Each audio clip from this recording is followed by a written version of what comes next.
Então bora lá, jovens, com mais um vídeo do Geopolítica para Iniciantes. Não se esqueça de deixar o like e seguir o canal. Hoje a gente vai mergulhar de cabeça em um daqueles relatos táticos que parecem roteiro de filme de Hollywood, sabe? Um relato que surgiu lá nos primeiros dias da Operação Fúria Épica e que até hoje é um grande enigma, a história do F-5. Nós vamos dissecar uma operação que, se um dia for oficialmente confirmada, vai virar de cabeça para baixo tudo o que a gente acha que sabe sobre guerra aérea moderna. Bora lá! A grande questão que tem gerado um debate gigantesco entre analistas militares é a seguinte: será que um jato de terceira geração, um equipamento bem antigo, conseguiria mesmo burlar as defesas aéreas supermodernas dos Estados Unidos? Pois é. Toda essa história começou com um rumor bombástico da NBC News. Eles citaram fontes militares americanas anônimas dizendo que um caça iraniano F-5, que para os padrões de hoje é considerado totalmente obsoleto, supostamente conseguiu invadir o espaço aéreo do Kuwait para atacar uma base americana. Parece loucura, né? É uma afirmação tão ousada que força a gente a repensar se aquela tecnologia de ponta caríssima realmente é a prova de táticas mais antigas de infiltração. E para a gente entender o tamanho real dessa encrenca, foca nesse número, 14 mil. Esse rumor não está falando de um posto avançado esquecido no meio do deserto, não. O alvo seria o Camp Buehring, no nordeste do Kuwait. Esse lugar é um centro logístico e de treinamento absolutamente vital para os americanos no Oriente Médio. Ele tem capacidade para acomodar simplesmente 14 mil soldados. Imagina o impacto, o estrago logístico e psicológico de um ataque direto contra uma instalação lotada de operações assim. Mas aí fica a pergunta, como é que um avião antigo chegaria tão perto sem ser pulverizado no caminho? Bom, a resposta teórica para isso atende pelo nome de evasão de radar em baixa altitude. Basicamente, é o piloto usar os obstáculos e as irregularidades do terreno, voando quase raspando o chão, literalmente, para ficar escondido abaixo do campo de visão dos radares inimigos. O F-5, apesar de antigo, é um caça super ágil, muito rápido e tem uma silhueta pequenininha, o que reduz bastante a assinatura de radar dele.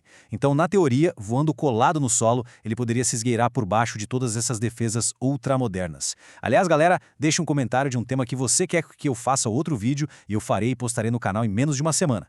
Voltando aqui para a tática, fazer isso na teoria é uma coisa, mas executar com perfeição na vida real, no meio de uma zona de guerra, é algo incrivelmente complexo. E é claro que uma manobra dessas não aconteceria do nada, tipo um passeio no parque. O sucesso de um voo assim dependeria puramente da criação de um caos absoluto no céu. Vale lembrar que lá no início de março, a região já tinha sofrido ataques pesados com drones coordenados que infelizmente causaram baixas americanas. Então, a tática seria lançar um enxame gigantesco de drones para sobrecarregar totalmente os sistemas de defesa antiaérea. É como um ataque de negação de serviço, só que na vida real. O F-5 precisaria aproveitar esse exato milissegundo de confusão e pontos cegos no radar para passar batido, rezando muito para não ser visto a olho nu e não ser abatido por mísseis portáteis guiados por calor, os famosos MANPADs. É, no fim das contas, uma missão quase suicida. Mas será que isso funciona na prática? É aqui que a coisa fica fascinante. A gente precisa colocar o rumor do F-5 lado a lado com a realidade do AMX. Para saber se essa história tem pé e cabeça, logisticamente falando, a gente não pode olhar só para manual de teoria. A gente precisa olhar para a história militar recente. Porque olha só, a infiltração em baixíssima altitude é uma tática muito bem documentada e comprovada por outros países. E um baita exemplo disso, que dá muito orgulho de falar, é o dos caças bombardeiros AMX aqui do Brasil. Para vocês terem ideia, eles já conseguiram alcançar até 90% de taxa de sucesso no famoso Red Flag, que é simplesmente o exercício de combate aéreo mais rigoroso dos Estados Unidos. Como que os pilotos brasileiros conseguiram essa façanha contra os americanos? Usando exatamente essa mesma técnica, ocultação no terreno em baixa altitude. Eles provaram na prática, contra os melhores do mundo, que dá sim para furar o bloqueio de defesas aéreas sofisticadas só no talento e no voo rasante, sem precisar daquelas tecnologias invisíveis de bilhões de dólares. Isso dá muita credibilidade para a teoria de que o F-5 conseguiria fazer o mesmo. E não precisa nem ir longe no tempo ou ficar só em exercícios de treinamento, não. Durante esse mesmo conflito no Oriente Médio, a gente teve um evento 100% real e confirmado no Catar. Lembrando, pessoal, deixa o like e se inscreva no canal para ajudar a gente a crescer. Mas olha só a loucura que aconteceu no Catar. 2 jatos Su-24 do Irã voaram a absurdos 30 metros de altitude. Gente, 30 metros é a altura de um prédio de 10 andares. Eles estavam colados no chão. Eles invadiram um dos espaços aéreos mais bem defendidos do planeta e só foram interceptados por caças F-15 quando faltavam uns 2 minutos para chegarem na base aérea de Al-Udeid, que, detalhe, é a maior base americana na região. O simples fato deles chegarem tão perto escancara que essas defesas impenetráveis têm sim suas falhas. O que nos leva a conectar os pontos e fazer uma pergunta bem pertinente. Será que tudo o que rolou no Kuwait não foi um resultado de um pânico generalizado? Pensa comigo. O susto lá no Catar, com o Su-24 voando rasante, quase batendo na porta da base gigante, deve ter deixado as defesas aéreas de todo mundo na região, inclusive no Kuwait, em um estado de alerta e paranoia absolutos. Todo mundo com um dedo no gatilho. E é exatamente nesse cenário de tensão máxima que a gente encontra uma das evidências mais bizarras dessa história toda. Justamente nesse período conturbado, aconteceu a derrubada de 3 caças F-15 em cima do Kuwait. O mais doido é que a versão oficial relatou isso como fogo amigo, mas a conta não fecha, porque não havia nenhuma grande ameaça aérea documentada ali naquele momento para justificar tanto disparo a esmo.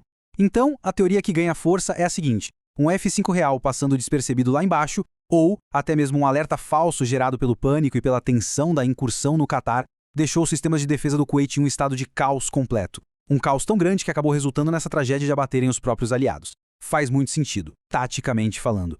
Então, vamos botar os fatos logísticos na mesa e ver se isso para em pé. Primeiro, as capacidades do jato. O F-5 é rápido, ágil e foge bem do radar. Confere. Segundo, a distância do alvo. Campo Burreng fica só a uns 100 km da fronteira, super perto. Terceiro, o raio de combate. Um F-5 equipado com tanques externos pode voar de 500 a 700 km mesmo voando baixo. Ou seja, combustível de sobra. Logística perfeita. Mas aqui entra o balde de água fria e que precisamos manter totalmente neutro. O status oficial. Até o momento, nem o governo dos Estados Unidos e nem o do Irã vieram a público confirmar que esse ataque rolou de verdade. Oficialmente, é apenas um rumor muito forte. Mas olha, confirmado ou não, a gente não pode ignorar a gravidade absurda do que isso significa. Tem uma frase rolando entre os analistas que diz tudo. Foi a primeira vez desde a Segunda Guerra Mundial que uma aeronave hostil conseguiu atingir uma base militar dos Estados Unidos. Pensem no peso disso. Se amanhã ou depois os documentos vazarem e confirmarem essa história narrada pelas fontes anônimas, a gente está diante de um divisor de águas na história militar. Vai ser a prova definitiva de que aviões considerados sucatas para os padrões modernos, pilotados por caras com sangue frio, dispostos a missões impossíveis, conseguem forrar a rede de defesa mais cara e tecnológica que o dinheiro pode comprar. E no fim do dia, o enigma do F-5 deixa a gente com essa pulga atrás da orelha, forçando a gente a olhar para os limites reais da tecnologia contra a imprevisibilidade e audácia da mente humana. Fica a grande pergunta no ar. Será que essas famosas defesas aéreas de múltiplas camadas são de fato impenetráveis? Por enquanto é isso. Assista outro vídeo sobre o tema, não se esqueça de deixar o like e seguir o canal para não perder a próxima notícia sobre geopolítica mastigada de um jeito descomplicado para você. Falou, piazada!